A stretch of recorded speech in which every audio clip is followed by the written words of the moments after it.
On April 5th of 2026, there was a mistimed gear swap on the part of a bard, 48 minutes into a pool.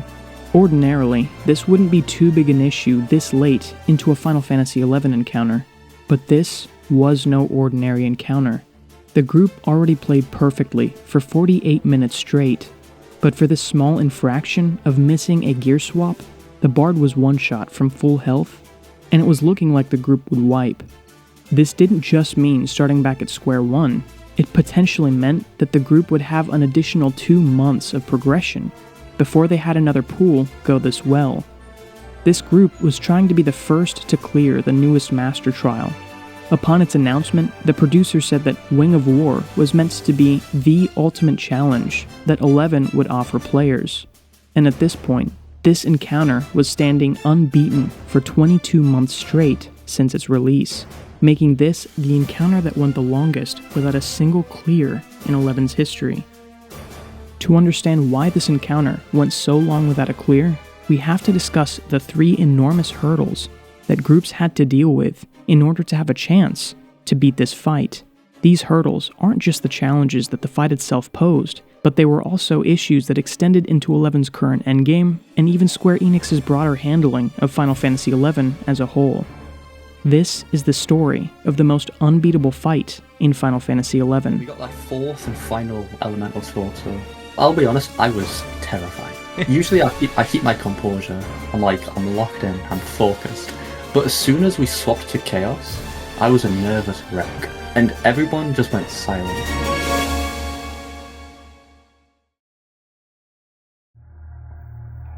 Upon release, progression started almost immediately, with the most notable forerunning groups jumping from the encounter they were working on at the time to Wing of War, just to test the waters. The first people to put out information on this encounter was Purgatory's group from the English scene and League Millie from the Japanese scene. Wing of War pits a party of 6 against 2 different bosses, Chaos, the more offensive boss, and Bahamut, the tank. These mobs have the craziest stat spread of any mobs in the entirety of the game.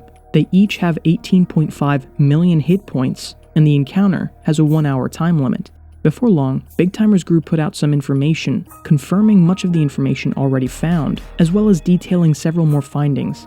However, before much else took place on this encounter, there was a sizable hiatus for the first several months.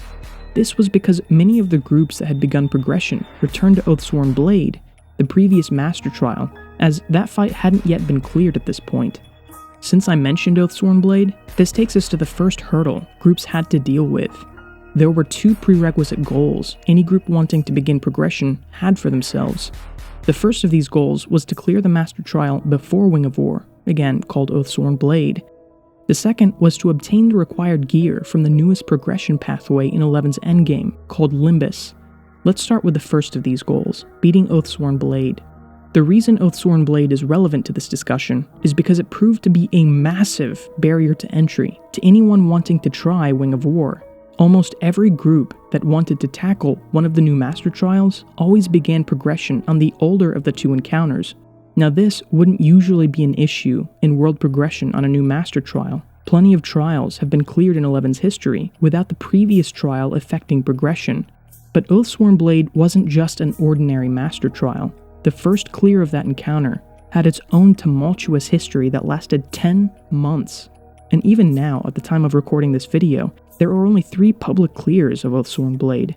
Some say that this is still the most demanding fight in 11 from the perspective of player execution. This essentially meant that almost every group who would have ordinarily started progression on the newest Master Trial were completely roadblocked by the monumental trial before it. There were a subset of groups, however, that either cleared Oathsworn Blade or who skipped it altogether in order to begin progression on Wing of War. But even for these groups, it wasn't as simple as getting everyone in the battlefield and doing pools. Pretty early into progression, players realized that the stats on these bosses were so high, the new gear obtained from Limbus would be mandatory if they even wanted a chance to clear this encounter. While I won't go into detail about Limbus in this video, suffice it to say that at that time, Limbus was excruciatingly grindy, rewarding gear upgrades at a snail's pace, for even players pushing the content as fast as the lockouts would allow. This meant that if you were a group who wanted to progress Wing of War, you needed to either beat or skip the previous Master Trial, and you also needed a group dedicated enough to learn the Master Trial on top of the enormous slog that was the early days of Limbus. Just for the first hurdle alone, the current 11 Endgame barred an enormous amount of players otherwise interested in this fight from contributing to progression, and for all those who were actively making progress on this encounter, there were still 2 more enormous hurdles coming their way.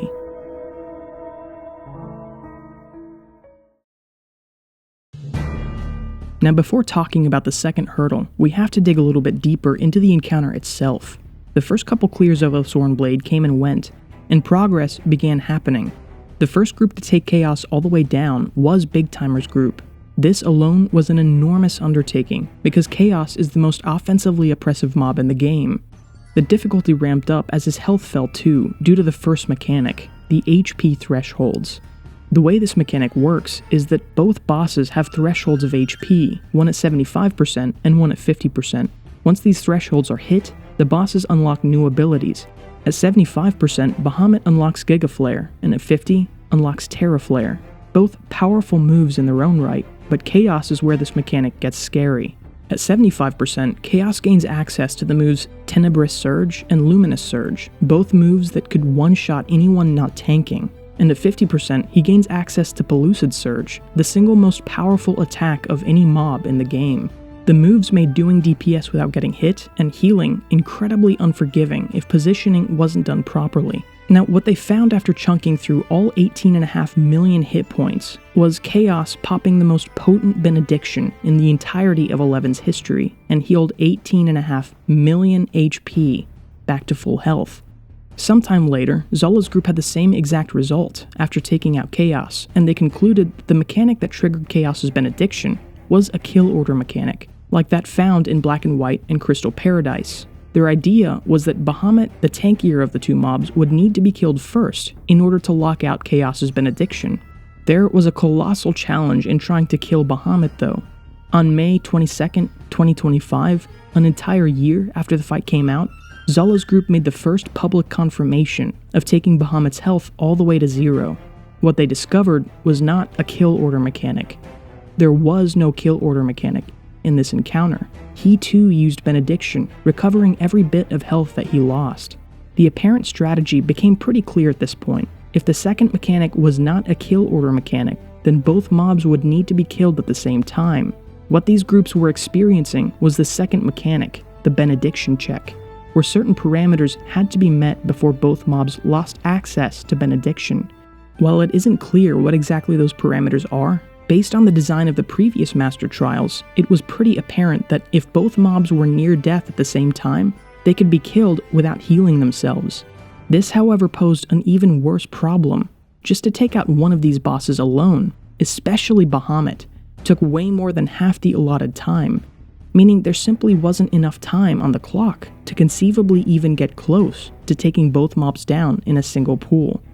After having this realization, Shownuts of Zola's group even took to social media to express that this fight doesn't feel like it was meant to be beaten, and the more people learned about this fight, the more this sentiment began to spread. I mean, like, there's a good chance that it's just physically not, mathematically not possible to do something. Enter Limbus, the progression system we discussed a moment ago, tended to offer the very stats that bottlenecked the DPS check in Wing of War. So progression on this Master Trial was no longer just learning the encounter and playing optimally, but now groups were progressing through Limbus to enhance their gear as quickly as possible. Some of the more optimistic players argued that despite being well over a year old at this point, Wing of War was designed with the Limbus gear in mind. But during this interim, while players were upgrading their Limbus gear, groups were hit with the second hurdle. To understand the second hurdle, we need to know why so many groups believe the encounter was currently impossible. The third Wing of War mechanic of note is what I'll refer to as SP phases. The way it works is each mob has 2 SPs, one of which they'll use roughly every 20%, starting around 85% health, though the exact percentage of the SPs is always random. In addition to these SPs doing the thing they usually do, they also put the mob inside special phases, where they have access to special moves or attributes. For Chaos, his Mana Font SP put him in an offensive phase where he had access to the spell Meteor for a random duration of time. and his Chain Spell SP gave him access to God-level spells. Bahamut also has 2 SPs, Elemental Sforzo, which put him in a defensive phase until the next SP, where he has 67% damage taken reduction on all magical damage. His second SP is Invincible, which gave him the same damage taken reduction, but for physical damage. While Chaos's version of this mechanic definitely put a heavier load on players involved, it was Bahamut's version of the SP phases that fundamentally broke the encounter. The stats on these mobs are so astronomically high, just having the accuracy to consistently land hits on the mobs, much less actually do decent damage, was nearly impossible. Bahamut's SPs are structured this way to require players to have a balance of both physical and magical damage. But the problem is, his magical evasion was so high, if Bahamut even used a single Invincible and gained a physical damage taken reduction, meeting the DPS check appeared impossible. Now this would have been an exaggeration if groups could optimize their buff timing and choices going into this fight, but it is impossible to optimize buffs in Wing of War because of the single most oppressive move in all of 11's Master Trials. Chaos has a TP ability called Oppressive Yop. This attack wipes all debuffs that he has, as well as all of the buffs of any players within range. For those not aware, buffs are one of the most crucial parts of 11's combat, and for buffs to be taken off the table completely for any group that wasn't using a ranged strategy meant that the DPS check of this encounter did in fact appear to be entirely impossible upon release.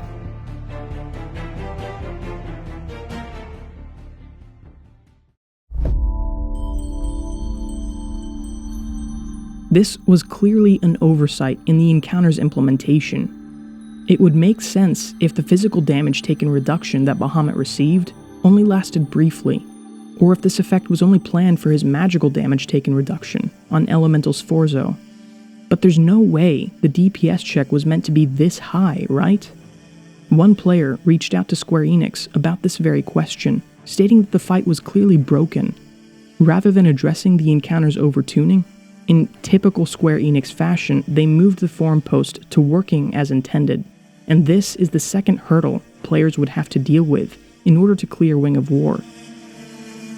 Whether intentional or not, Square Enix behaved as though it was outright hostile towards the type of player interested in clearing this Master Trial.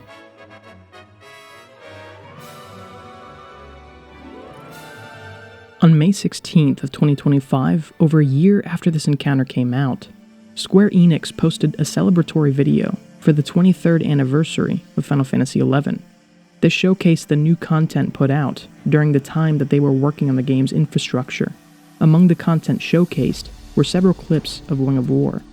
This is notable because this is the first time in 11's history where footage of a Master Trial was released by Square Enix themselves. This video appeared to be Square Enix's way of insisting that despite many thinking it to be impossible, Wing of War is a relevant piece of endgame content designed to be played through right now. So naturally, many players actively involved in Wing of War progression flocked to these clips looking for any hints of mechanics or strategies that hadn't yet been discovered. But what they found in the video wasn't some obscure mechanic or creative strategy. The footage they released was of people playing so comically bad that the only way to describe it is Square Enix actively taking steps to ensure that nothing in these clips were helpful to progression. Again, to reiterate, Square Enix just told players that this mechanic that seemingly made the DPS check impossible was entirely intentional, while also telling players that the fight was clearable, but no, they weren't going to lift a finger to help in any way, shape, or form. One possible explanation was that Limbus would be receiving a new set of gear rewards in about a month at this point. Perhaps the reason Square Enix wanted to hype up the Master Trial was because it was balanced with the new gear in mind. Unfortunately, this was never thoroughly tested on release, because following the release of the video, Square Enix issued a set of ban waves. These ban waves hit the Master Trial community really hard. If the new gear was in fact the key to clearing this Master Trial, all groups wanting to progress this encounter would need their members to grind through the content in order to upgrade their gear. However, from what I gather, key members, event organizers, and in some cases, even players directly helping with progression within these link shells were hit with permanent bans. One devastating case of alleged bans took place following the subsequent clears of the previous Master Trial. Without getting into specifics, the world's second group on Oathsworn Blade found a way of locking one of the bosses in place during an earlier phase of the fight. This strategy was used for the second and third clears of Oathsworn Blade. While the group that discovered this claimed it appeared to be a mechanic rather than an exploit, rumors abound of Square Enix banning players in the group who had used this strategy following their clears. Between the unfavorable changes in 11's endgame, the ban waves that hit the Master Trial community, and the massive barrier of entry that was Oathsworn Blade, all of this culminated in many of the biggest names in the community, including the two forerunning groups, Big Timers Group and Zola's Group, stepping away from progression, and in some cases, stepping away from the game entirely. And with the groups best prepared to test the new gear stepping away at this time, this all but froze Wing of War progression in its tracks. With the progression-focused part of the community in shambles, Square Enix continued to fill out Limbus rewards with updates and additions. Each new batch of gear rewards further sparked the curiosity of the players still in a position to push progression. So despite the fact that the next couple months were incredibly slow, there was still a subset of incredibly tenacious and persistent players who couldn't let this challenge go. Over this period, rumors of groups would spread, new groups would form and eventually disband. Wing of War continued to slap down anyone willing to try, but that didn't stop players from pursuing that coveted World First clear. It's time to talk about the third and final hurdle that this broken community had to overcome in order to beat this fight.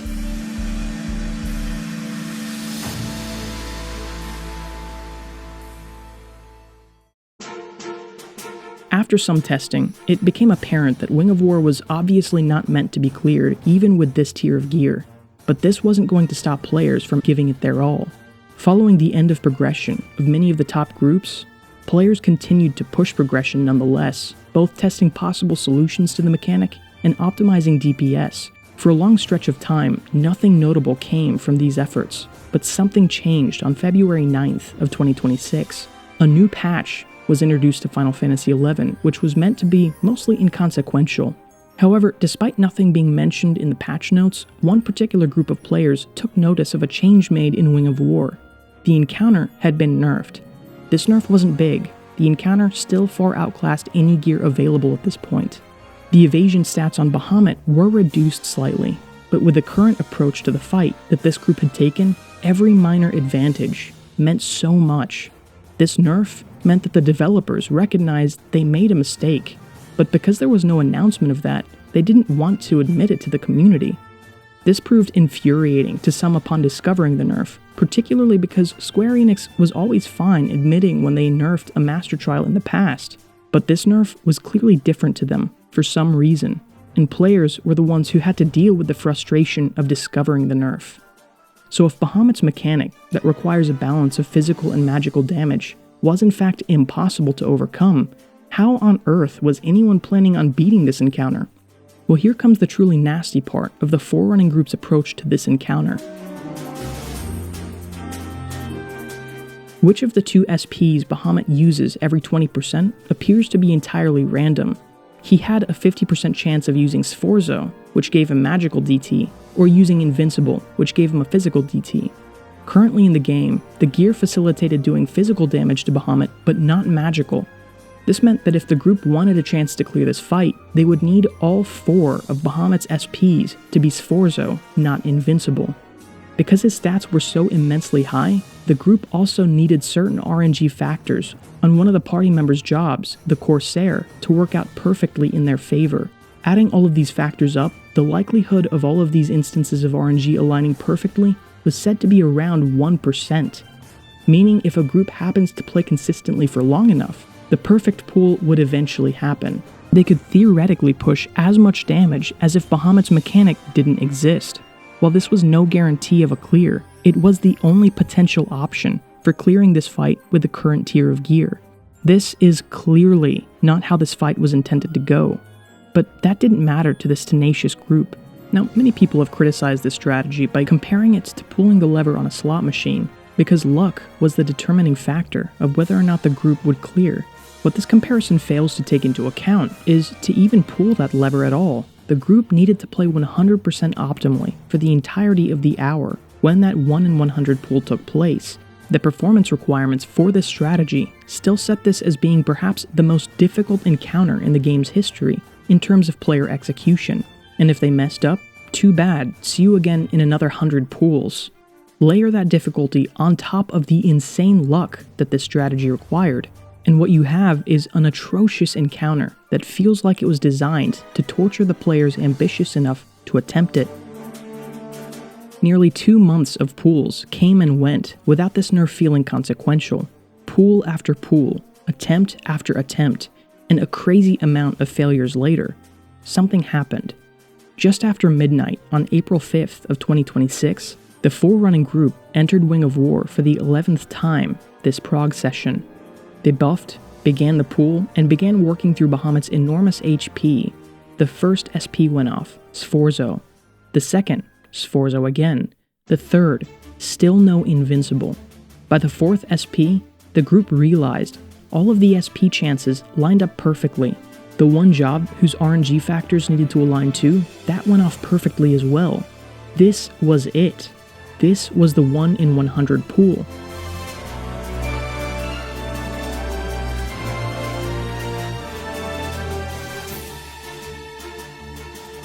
The entire group began executing their part of this encounter, a part that had no doubt become muscle memory by this point. Bahamut was brought down to 1% HP, and Chaos was next. Remember, Chaos is the far more offensive mob in this encounter. As Chaos begins taking damage and unlocking new abilities, this put far more strain on the healer and support, removing any room for error that might have been there while Bahamut was going down. The pool continued seamlessly until the main healer had mistimed a gear swap. To explain what took place, we need to understand the positioning that was required throughout this encounter. Upon pulling both bosses, the tank would hold Bahamut and Chaos in this position, near the steps inside the battlefield. Everyone else in the party was positioned here, safe from the insanity of Chaos and Bahamut's AoEs, while still maintaining ranged DPS. Everyone was safe, except for the main healer, who was supporting the tank from this position. The main healer needed to be positioned right here inside the range of certain AoEs in order to sustain the tank. The healer was in a full defensive set of gear which allowed him to barely survive the AoE DPS that the bosses were dishing out. Anytime cures were needed, the main healer would heal the tank, and the off healer would heal the main healer. Periodically, the main healer would need to run back to the party in order to refresh their buffs, so positioning was incredibly important. The positioning was so crucial on this encounter that by having the tank race swap his character from Tarutaru to Elvan, it gave the group slightly more room for error in this punishing dance thanks to the Elvan's slightly bigger hitbox. Now, whenever the main healer was casting, he would swap out of his defensive set, leaving him vulnerable for a few moments before swapping back. Deep into this pool, after over 45 minutes of perfect execution, the main healer mistimed their gear swap. He was one-shotted, being at full health 1 second and then dead the next, from the mistake of being hit by a single AoE, an AoE that Chaos spams throughout this phase of the fight. Immediately, the tank shifted accordingly. The healer used his re-raise and the off-healer brought him back to full health. However, this left the main healer weakened for the rest of the encounter, meaning his max HP was reduced. This meant that it would only be a matter of time before Chaos would one-shot him again, even with the proper gear swap timing and full health. The entire group doubled down, DPS putting out as much damage as possible, healers staying tight on every piece of damage dished out. The tank had to start stealing Vile Elixirs to make sure that he had enough MP to cure himself while the healer was out of commission. The entire group was wrapped up full throttle. After all, seconds would make the difference between a wipe from the healer going down and the world first clear. The group had pushed both mobs down to near death. This was the first time in this encounter's 22-month history that both bosses were about to die. And several seconds later, Bahamut and Chaos finally went down. It finally happened, the world first clear of Wing of War.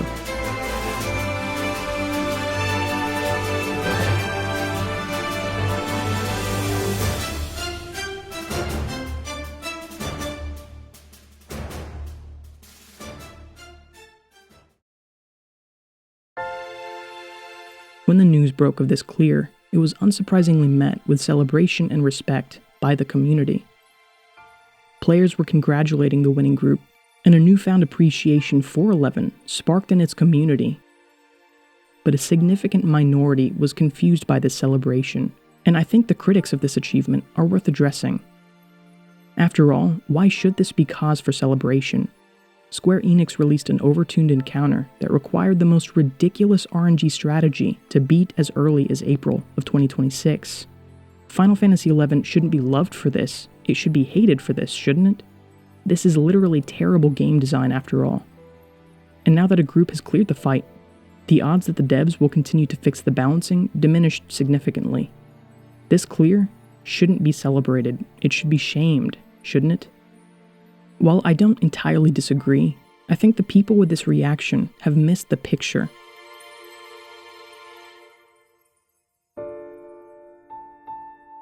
Back when Absolute Virtue was released, players tried relentlessly, despite the intended strategy proving impossible.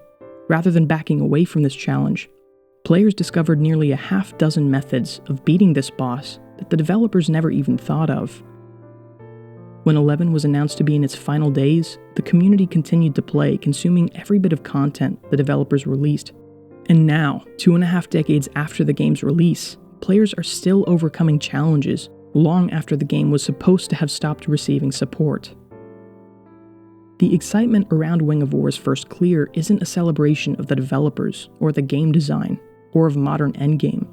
It's a celebration of the spirit of the game's community. The Wall of Justice clears on Absolute Virtue weren't carefully crafted experiences the developers gave the players. The players earned that for themselves. The game was never intended to still be receiving support years after console support was ended. The developers intended to shut the game down long ago, but it's still going thanks to the community. The players earned that for themselves. And finally, the world first clear of Wing of War as early as April in 2026, this was certainly not a planned or crafted experience by the developers. This achievement is one that 11 players earned for themselves. Final Fantasy XI is the only game good enough, the only game terrible enough to give players the opportunity to earn their own achievements. And the community has risen to this challenge time and time again. The Wing of War clear is being celebrated because it shows that even when the endgame has problems, or when the developers make mistakes, that spark that made the game so great, that spark that made the community so great, it hasn't gone anywhere. It's still alive and well today, over 2 decades after the game's release. The group that rose to the occasion is Shiraj's group, which was formed when Shiraj brought several members of Big Timer's old group together and began recruiting several new players in order to carry on where Big Timer's group left off. The members were Shiraj playing an M-level 44 Paladin sub-Blue Mage, Mopar playing an M-level 45 Ranger sub-Dragoon, Baker Boy playing an M-level 50 Bard sub-Scholar, Lucinda playing an M-level 50 Corsair sub-Dragoon, Ardana playing an M-level 28 Geomancer sub-Red Mage, and Exprosius, an M-level 50 Ranger sub-Dragoon. Shiraj and this group also wanted to acknowledge Cannell, and also the other members of Big Timer's group, who he, Mopar, and Baker Boy played with earlier in progression, namely Big Timer himself and Snookums. A huge congratulations to everyone involved in the world first clear of the Wing of War Master Trial.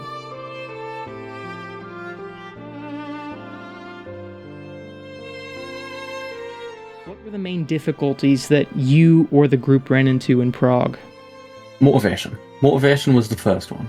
It's the obvious and main factor, because considering the luck that's needed to win.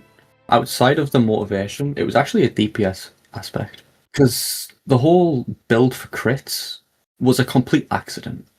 It was a happy accident. Prior to adjusting to the crits, the DPS was very inconsistent. There's a likelihood we would have needed an extra core reset for a fourth bolster. Had you not geared for crits, is that right? Yes. The crits were the game changer to consistently hit the DPS check. How exactly did you come about finding the idea for building for crits? What gave you the idea, and what did that look like once you had the idea? I'm not going to name names. I heard of a Japanese group were using specific pieces of gear in their mid-shot set for Ranger and Corsair. It was good. Worked out well. How relevant would this way of gearing be, like, pre-nerf? Would you guys have been able to push DPS really hard pre-nerf, just like you had after the nerf? It's hard to say. I think a clear would have been possible pre-nerf. It's hard to tell. I think that the Rangers would have been fine. The Corsair would have struggled. What percentage of the damage was Corsair doing? Like, by estimation? So on the clear pull, the Corsair had like 9% of damage, maybe 10%, around there. And then prior to the nerf, the Corsair would average like 3% compared to the Rangers. Yeah, so it was a big boost of DPS for the Corsair. How big of a change did the Limbus gear have on the entire prog? So the Limbus gear didn't change anything for the Rangers.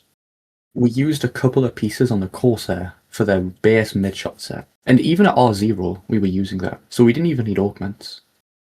It helped me quite a lot on tank. Could you walk us through the clear pool? At what point in the fight did you get the shakies? Like, when did it dawn on you? You thought, okay, so this might actually be the clear if we do everything right.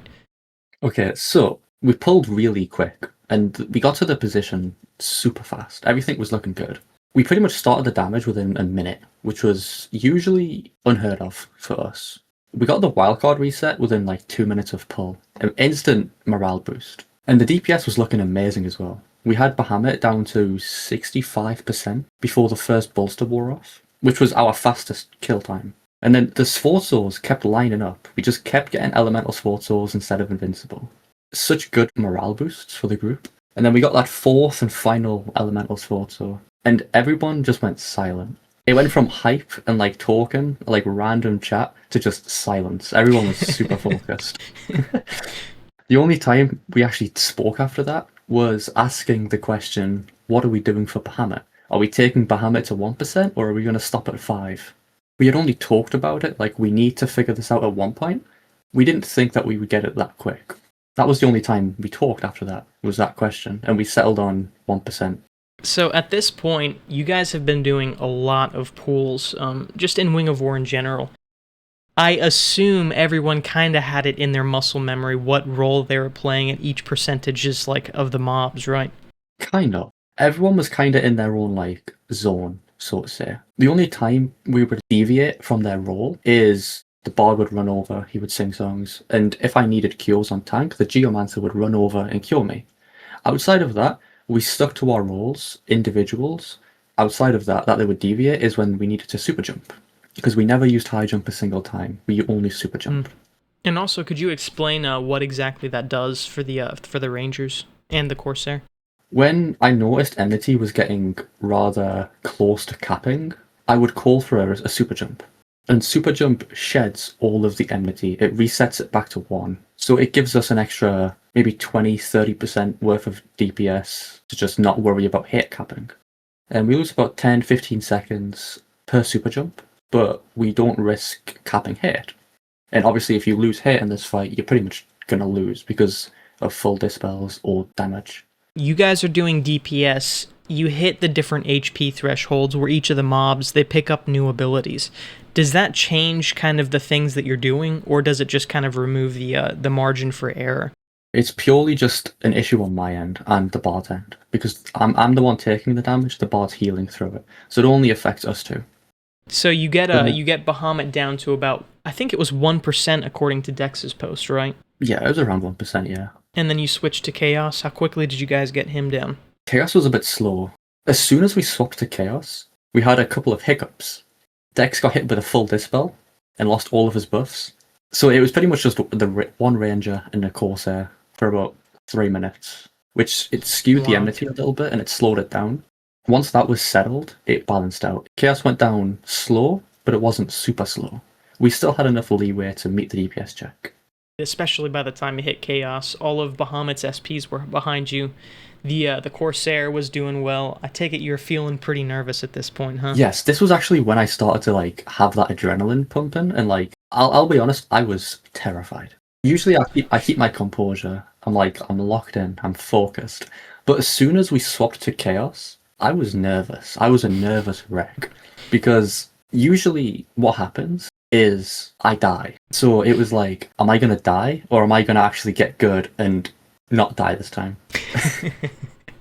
So it was a lot of pressure on my end to just not mess up, you know. How demanding is tanking in this encounter? At the start, it's pretty rough because there's so much damage coming in early on.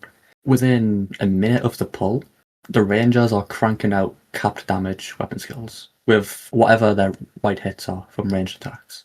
There is a lot of incoming damage, and it's pretty much a fight for enmity at the start, but at the same time, I can get caught in a squishy set while trying to maximize my enmity. So it is possible I just get killed at the start because I'm trying to spike my enmity so quick. But after the first super jump, it's kind of chill. Enmity is not that big of a problem. It's just a matter of, do I get caught casting other spells? There's always a risk of dying in that fight. You had mentioned that you guys had like a special setup for that healing, so you had explained it like a chain link of healing. The main healer would heal you. He was playing Bard. The off healer was Geomancer, and he'd heal the main healer. Could you explain, I guess, positioning and how all of that was set up? Yeah, so it was kind of like a weird triangle shape, where I was standing to where the Bard was standing and where the Geomancer was standing. There's roughly 20 arms, whatever max distance is for healing between me and the Bard. And it's a little bit under max healing distance for the Geo to the Bard.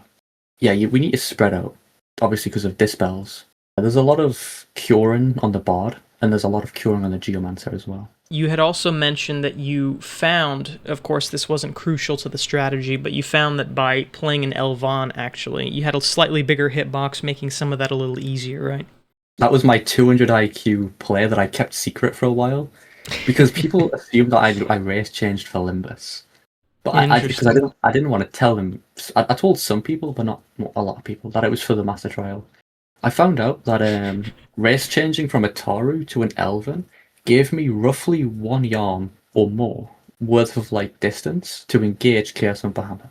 That's a big difference when you think of like sometimes the Bard was getting hit by TP moves or dispels that they shouldn't normally get hit by. The wiggle room of the position, it wasn't consistent. You know, it's hard to control the mob's path and where they go. So any extra leeway is helpful. So was the Bard within range of the tank-centered AoEs or the Ga level spells when I think it was Chaos used one of his SPs? No. Those AoEs are roughly 20 yarms AoE, and the Bard is slightly over that. And obviously the race change helped push that further. That's crazy. It's funny because race change is kind of a new feature in this old game, but also it wound up being part of a minor part of the strategy, you know, just within a year or something of its implementation. It's also crazy, I didn't even realize that the hitboxes between the races were that big of a difference. I mean, obviously you can see that one's bigger and one's smaller, but you don't actually think about that being even a factor in gameplay, you know? Yeah, so the main reason it's a big factor in this fight is because of how big the player models of Chaos and Bahamut are. When you look at a mob like Aminon, for example, what was it, a Galka can engage and not attack from like 5.4 or something like that? But then a Taru can do like 5.1 or 5.2. It's a really small difference. It's not that big of a difference on certain enemies. But because the player model for Chaos and Bahamut is so big, it exaggerates just how far you can go. And you can go further than you would expect. Could you explain some of the different mechanics that each of the mobs have? So like, sometimes they pick up different abilities depending on their HP and depending on their SP, things like that. We'll start with Chaos. So Chaos has the most notable TP move, I guess, is Oppressive Yarp. That one, I think, is just an FU kind of move, right? It fully removes all of the debuffs that you apply to Chaos, and it hits you from like 25 yarms away. Like, there's no getting around it. You can't avoid it. Literally a crazy move to include in an encounter like this, especially with a DPS check so tight. With the highest evasion mobs in the game. Like, you need the accuracy. It's bizarre that was even thought about. It's also crazy that they knew how punishing that move is because it goes off on Chaos's first SP, is that right? Yes. So, like, they know full well that the encounter is different if the party is hit by that after the first SP than it is before that. They also use it as a TP move, which is weird. When Chaos gets below 75%, he gets access to Luminous and Tenebrous Surge, which is light and dark. So not only does he have access to the elemental Gar spells for each element, he also has access to light and dark damage now.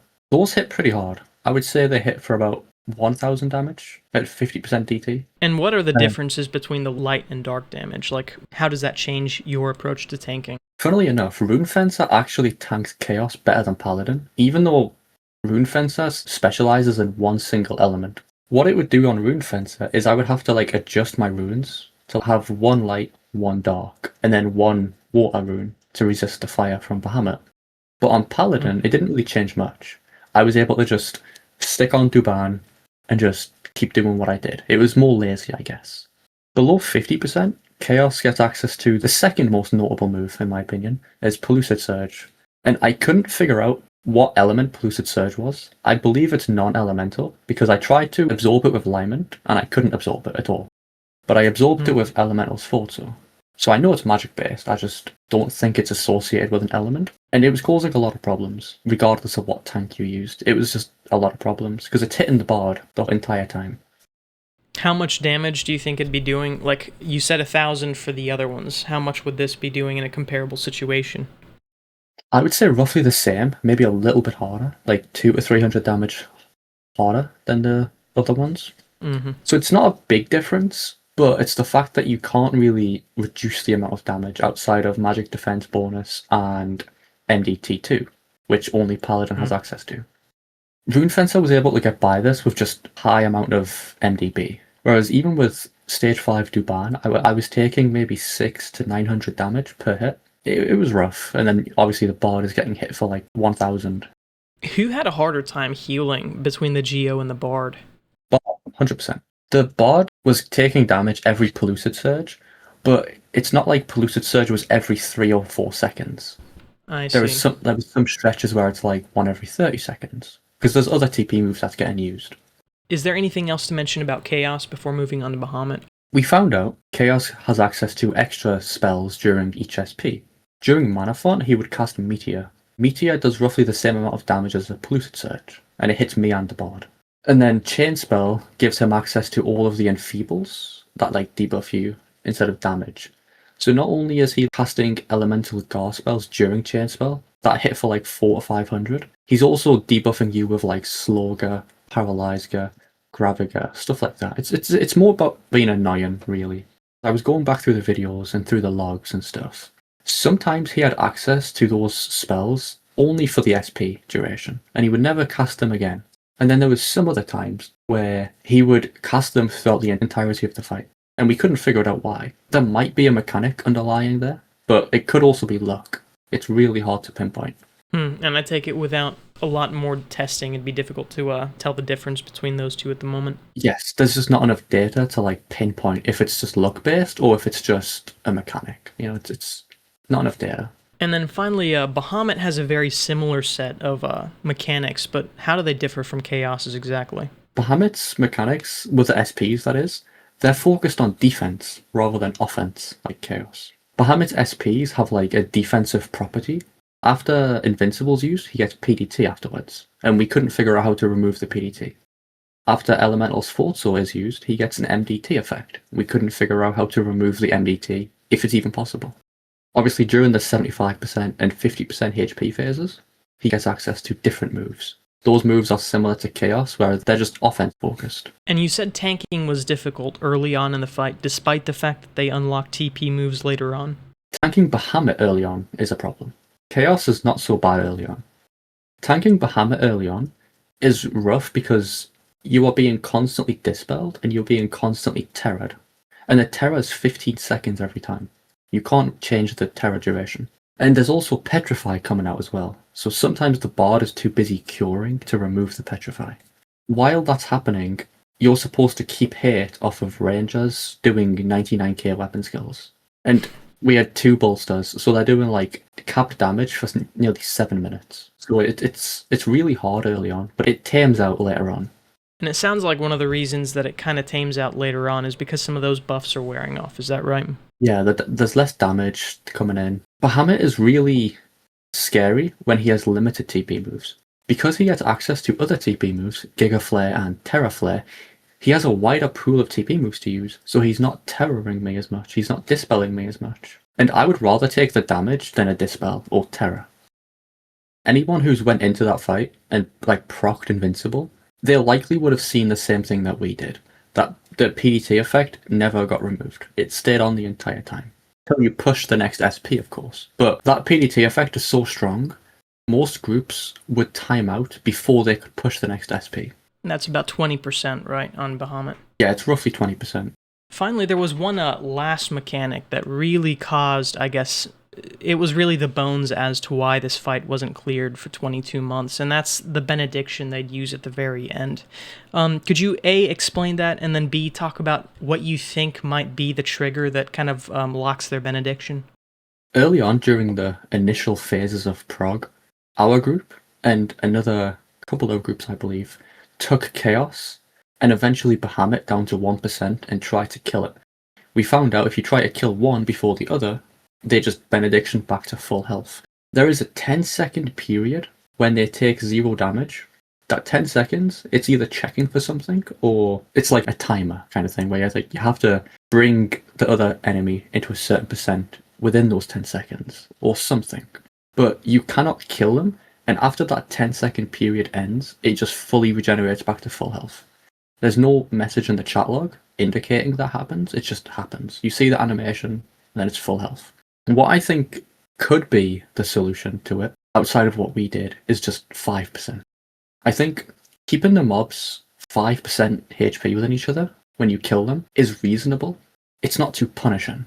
It feels weird for the devs to not show the health bar percentage, but then also have a strict HP percentage on something like that. So I think 5% is reasonable. It's interesting that you mentioned 5%, because I think that was also the HP threshold for the Sealed Fate mechanic, right? Before they picked up auras? Yes. Okay, yeah. I've mentioned this before, but it seems like, if you're standing about 100 miles away from both Sealed Fate and Wing of War, you would assume that one kind of inspired the other. Of course, when you get into the details about it, they don't seem anything alike, but just the idea of a Master Trial with 2 big mobs, What do you think the intention for this fight was? So let's say that this fight hadn't had any of the stats set yet. It just has all of the mechanical design. What do you think was going through the mind of the designer? Obviously, there is a disconnect between the way players approach encounters and the way they're designed. That having been said, to the degree that it's the same guy who designed older Master Trials, would you say that perhaps outranging the TP moves or maybe a TP drain strategy was assumed while balancing the DPS types between magical and physical? We tried TP drain, and it's not really feasible. Summoner Mew is nerfed. Absorb TP gets fully resisted. It's impossible to land. So it only leaves with the option of ranged attacks. So it's really limiting in that regard. It wants you to ranged attack, and then it seems like it wants you to balance physical and magic damage between Bahamut. Trying to balance ranged attacks and elemental damage is rough on Bahamut because Bahamut resists all of the elemental damage that a ranged damage dealer could do. So it's really counterintuitive. Interesting. If you had a melee strategy, how would that change the DPS profile for magical attack? DPS would be a little bit easier because obviously melee is just more damage than a ranged setup, but it's a lot more scary. Take away the dispels, surviving the TP moves would be a problem. You would likely meet the DPS check, but you wouldn't survive. How significant would the gear upgrade need to be before you could balance magical and physical damage on Bahamut? Like, how far away are we from that with the current gear that we have? I think in order to get a little bit more consistency to where you might stand a chance, plus 90. Plus Really? 90 on magic accuracy, yeah. Limbus gear is plus 72 with with R30, but even that's not enough. It's nowhere near enough. It comes to a point where you're sacrificing too much damage to get the magic accuracy. So you kind of would want a little bit more as well to make up for that. If Bahamut's magical accuracy, the magical accuracy requirements was tuned properly, and the strat was to balance physical and magical, what would you think about the design of this encounter? I think it would be a well thought out Master Trial. It would be a little bit disappointing because it's supposed to be the final Master Trial, the hardest Master Trial. It would be kind of disappointing for the mechanic to be so-called simple like that, But I think it would be a well thought out, well executed master trial.